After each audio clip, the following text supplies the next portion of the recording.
आप देख रहे हैं पुलिस न्यूज पॉइंट। आज की ताज़ा खबरें। ठाणे शहर भारतीय जनता पार्टी ने दिनांक 1 मार्च 2022 के दिन पत्रकार परिषद का आयोजन किया था। पत्रकार परिषद में भारतीय जनता पार्टी के नेता माधव भंडारी ने राष्ट्रवादी कांग्रेस पार्टी और महाआघाड़ी सरकार में मंत्री नवाब मलिक के बारे में अपना मत व्यक्त करते हुए कहा कि संवैधानिक तौर पर नवाब मलिक को राजीनामा दे देना चाहिए। सागरबद्धेंनी सुरुवातीला सांगितलेलं आहे की 2 विषय करावं, त्याच्यामुळे आपल्यामध्ये आणि माधवजींच्या मध्ये मी जास्त वेळ घेणार नाही।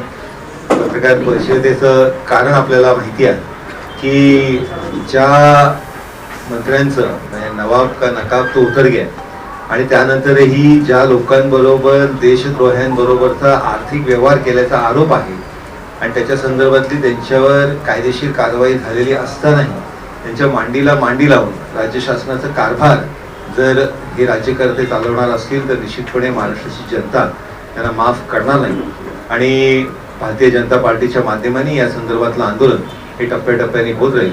मी माननीय माधवजींना विनंती करेन की या संदर्भातलं सविस्तर त्यांनी आपल्या या पत्रकार परिषदेमध्ये आपल्या समोर मांडावं।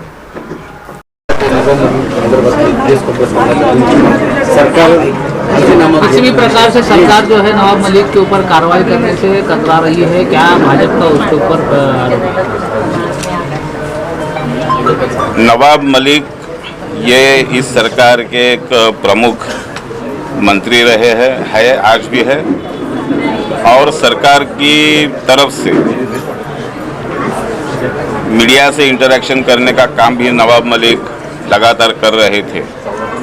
लेकिन नवाब मलिक के जो कनेक्शंस दाऊद इब्राहिम के लोगों के साथ दिखाई दिए, सामने आए, और उनको बचाने के लिए, उनके इंटरेस्ट बचाने के लिए नवाब मलिक ने किया हुआ काम जब सामने आया तब ईडी ने ये कार्रवाई की है।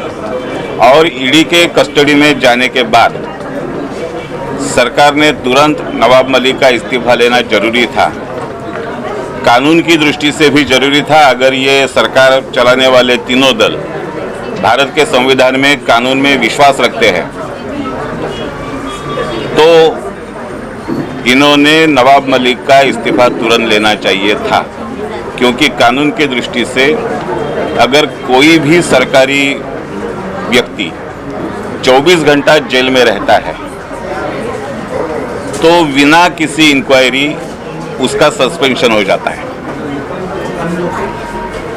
इस हिसाब से तो नवाब मलिक को 1 हफ्ते की पुलिस कस्टडी कोर्ट ने दे दी है, तो यहाँ तो सस्पेंशन का मुद्दा आता ही नहीं है, यहाँ तुरंत खारिज करना चाहिए।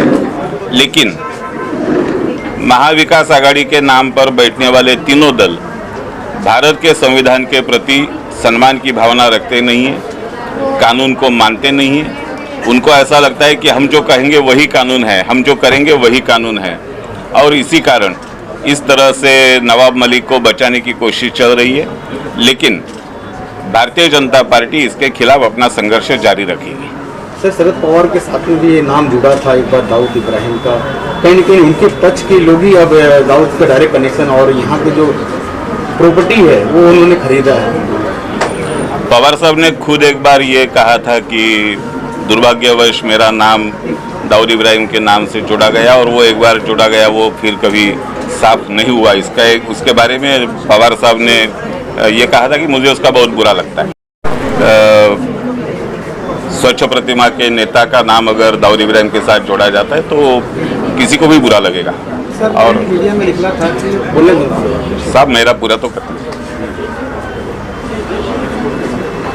लेकिन अब पवार साहब को ये मौका है कि जो उनको बुरा लग रहा था, जिसका नाम अपने साथ जुड़ जाने के कारण बुरा लगा था, उसका अपना कुछ लेना देना नहीं है। हम जैसे भारत की सारी जनता दाऊद इब्राहिम के खिलाफ है, उससे भी ज़्यादा प्रभावी रूप से पवार साहब भी दाऊद के खिलाफ है।